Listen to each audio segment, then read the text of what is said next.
अभी ज़रा इस क्वेश्चन को समझा जाए। यहाँ पे एक रिलेशन है n to n, इसके अंदर जो ऑर्डर पेयर हैं वो ऑर्डर पेयर इस कंडीशन को सेटिस्फाई करते हैं, a is equal to B square. a और b के बीच में जो रिलेशन है वो क्या है, a is equal to B square. अब यहाँ पे ये 3 स्टेटमेंट्स लिखे हुए हैं, हमको बताना है कि इसमें से कौन सा स्टेटमेंट ट्रू है और कौन सा फॉल्स है। देखिए स्टेटमेंट को समझिए कि ये क्या कह रहा है। ये कह रहा है कि ऐसा ऑर्डर पेयर यानी ए बिलोंग्स टू आर, दोनों ही प्लेस पे सेम वैल्यू होगी सभी नेचुरल नंबर के लिए। यानी ये कह रहा है कि 1 1 2 2 3 3 4 4 5 5 6 6 एंड सो ऑन, इस तरीके के जितने भी ऑर्डर पेयर हैं वो सब के सब इस रिलेशन के अंदर होंगे।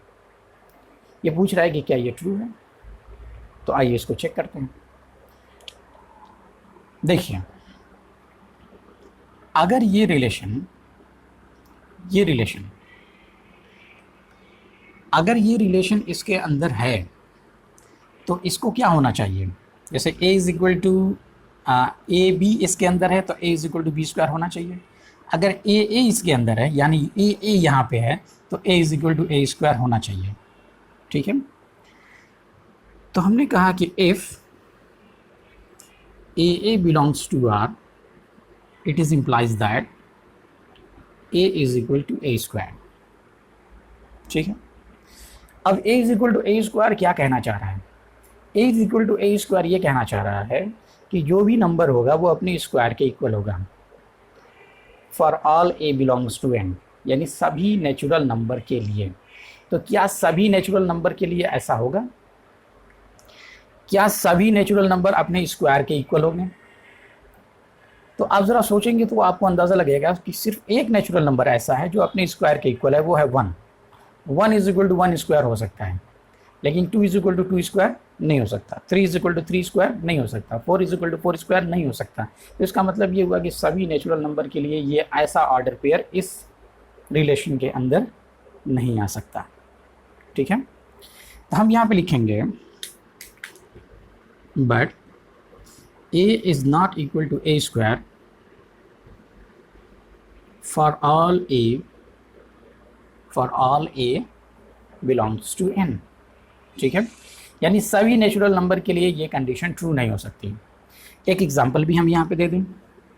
For example 2 is not equal to 2 square, therefore 2 does not belongs to r। ठीक है, तो जैसे 2 इसके अंदर नहीं है वैसे 3 इसके अंदर नहीं हो सकता, 4 नहीं हो सकता, यानी कि सभी नेचुरल नंबर के लिए ऐसा ऑर्डर पेयर इस रिलेशन के अंदर नहीं बन सकता। तो पहला स्टेटमेंट फॉल्स हो गया। ठीक है, देखिए 1 के लिए ट्रू है, 1 इज इक्वल टू 1 स्क्वायर होगा, लेकिन क्या सभी नेचुरल नंबर के लिए ट्रू है। लेकिन हम यहाँ पे देख रहे हैं कि सिर्फ एक जगह पे ट्रू है लेकिन बाकी जगह पे ये फॉल्स है, तो इसका मतलब ये हुआ कि ये स्टेटमेंट फॉल्स हो गया। ठीक, देखिए किसी भी स्टेटमेंट को ट्रू होने के लिए ज़रूरी है कि वो एवरीवेयर ट्रू हो, हर पॉइंट पे ट्रू हो। ठीक है, अगर किसी एक पॉइंट पर फॉल्स हो गया तो वो स्टेटमेंट फॉल्स हो जाएगा। तो ये स्टेटमेंट तो बहुत सारे पॉइंट्स पर फॉल्स हो गया, तो जब फॉल्स हो गया तो ये स्टेटमेंट फॉल्स हो जाएगा। तो अब यहाँ पे लिखेंगे therefore statement 1 is not true. ठीक है, स्टेटमेंट 1 इज नॉट ट्रू या स्टेटमेंट 1 इज फॉल्स। ठीक, आपने अच्छी तरीके से समझ लिया। ए इसके अंदर आएगा तो इसका मतलब a is equal to A square होना चाहिए, लेकिन a is equal to A square नहीं होता सभी नेचुरल नंबर के लिए। इसके लिए एग्जांपल हमने यहाँ पे शो कर दिया। इसका मतलब ये होगा कि स्टेटमेंट 1 फॉल्स हो गया। अब यहाँ पे हम सेकंड स्टेटमेंट पे आते हैं। सेकंड स्टेटमेंट कह रहा है कि ए बी आर के अंदर है तो a is equal to B square होना चाहिए, बी ए आर के अंदर है तो b is equal to A square भी होना चाहिए। यानी ए बी अगर आर के अंदर है यानी a is equal to B square है तो इम्प्लाइज करता है ये, यानी इसकी वजह से ये होगा कि a is equal to B square है तो b is equal to A square होना चाहिए। ठीक है, तो हम देखेंगे कि क्या ऐसा है कि नहीं है। तो फर्स्ट स्टेटमेंट ये आपका फॉल्स हो गया। अब हम आते हैं सेकंड स्टेटमेंट की तरफ। तो सेकंड स्टेटमेंट हमारा ये है, हमने यहाँ पे मान लिया कि let A B belongs to R, it is implies that A is equal to B square, यानी ए बी अगर आर के अंदर है तो A is equal to B square होना चाहिए, ठीक है। तो b is equal to under root A होगा, it is implies that b is not equal to A square. अगर b is equal to root A है तो इसका मतलब ये होगा कि b ए स्क्वायर के इक्वल तो नहीं है, क्योंकि b किसके इक्वल है, b ए के स्क्वायर रूट के इक्वल है, यानी b जो है वो ए स्क्वायर के इक्वल नहीं है। तो होना क्या चाहिए था, b को ए स्क्वायर के इक्वल होना चाहिए था, क्योंकि अगर पहला दूसरे के स्क्वायर के इक्वल नहीं है तो वो इस ऑर्डर पेयर इस रिलेशन के अंदर नहीं आ सकता। b और a के बीच में अगर रिलेशन है तो इसका मतलब ये हुआ कि b is equal to A square होना चाहिए, ठीक है। a और b के बीच में रिलेशन है तो a is equal to B square होना चाहिए, b और a के बीच में रिलेशन है तो b is equal to A square होना चाहिए, लेकिन b is equal to A square नहीं हो रहा है।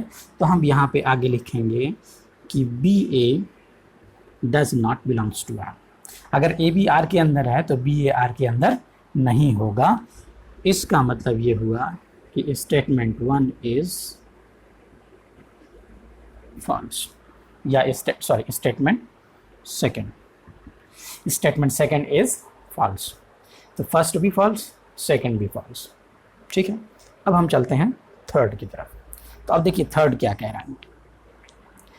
थर्ड ये कह रहा है, काफ़ी बढ़िया ये क्वेश्चन है। थर्ड में ये कह रहा है कि let A B belongs to r, b c belongs to r. अब ये कह रहा है कि ए बी और बी सी आर के अंदर हैं तो ए सी को भी आर के अंदर होना चाहिए। देखिए ए बी आर के अंदर है तो A is equal to B square होना चाहिए, बी सी आर के अंदर है तो B is equal to C square होना चाहिए, और अगर ए सी बी आर के अंदर है तो A is equal to C square होना चाहिए। तो इम्प्लाइज दैट, इसकी वजह से ये होगा, ऐसा स्टेटमेंट में बोला गया है, होगा। तो हम चेक करेंगे, अगर ए बी आर के अंदर है तो A is equal to B square होना चाहिए, बी सी आर के अंदर है तो B is equal to C square होना चाहिए। अब यहाँ पे देखिए ए इज इक्वल टू, ये बी की वैल्यू यहाँ पे रख दे रहे हैं, बी की वैल्यू सी है, सी स्क्वायर है, तो बी स्क्वायर यानी बी की जगह पर हमने रखा सी, तो ए इज इक्वल टू हमको मिला सी टू द पावर 4, ठीक है। और होना क्या चाहिए था, A is equal to C square. अब A is equal to C to the power 4 है तो हम कह सकते हैं कि A is not equal to C square. अब ए सी स्क्वायर के इक्वल नहीं है, जब ए सी स्क्वायर के इक्वल नहीं है तो इसका मतलब ये हुआ कि A C does not belongs to R, यानी ए सी आर के अंदर नहीं है। देखिए ए बी आर के अंदर है, बी सी आर के अंदर है, लेकिन ए सी, इन दोनों की वजह से ए सी में ये रिलेशन नहीं बन पा रहा है। ए और बी में रिलेशन है, बी और सी में रिलेशन है, लेकिन ए और सी में रिलेशन नहीं है। यानी ए बी के बीच में रिलेशन है, बी सी के बीच में रिलेशन है, तो कह रहा है कि इन दोनों की वजह से ए और सी के बीच में भी रिलेशन होगा, लेकिन ऐसा नहीं है, ठीक है। हम यहाँ पे देख रहे हैं कि A is equal to B square होगा, B is equal to C square होगा। तो अब ये बी की वैल्यू जब यहाँ पे रखेंगे A is equal to C to the power 4 होगा, यानी क्या मतलब हुआ कि ए सी स्क्वायर के इक्वल नहीं है। तो जब ए सी स्क्वायर के इक्वल नहीं है तो ए सी आर के अंदर नहीं होगा। तो हम यहाँ पे लिखेंगे कि therefore statement third is false, ठीक है। तो फर्स्ट ये भी फॉल्स, सेकंड फॉल्स, थर्ड ये भी फॉल्स, ठीक है। तो ये तीनों स्टेटमेंट इस रिलेशन के लिए ट्रू नहीं है, ओके। चलिए अब हम चलते हैं अपने नेक्स्ट क्वेश्चन पे। तो आपने क्वेश्चन को अच्छे से समझ लिया होगा, अगर आपको कोई डाउट हो तो आप पूछ सकते हैं, ठीक है, इसको पूछिएगा अगर कोई भी प्रॉब्लम होगी तो। चलिए अब हम चलते हैं अपने नेक्स्ट क्वेश्चन पे।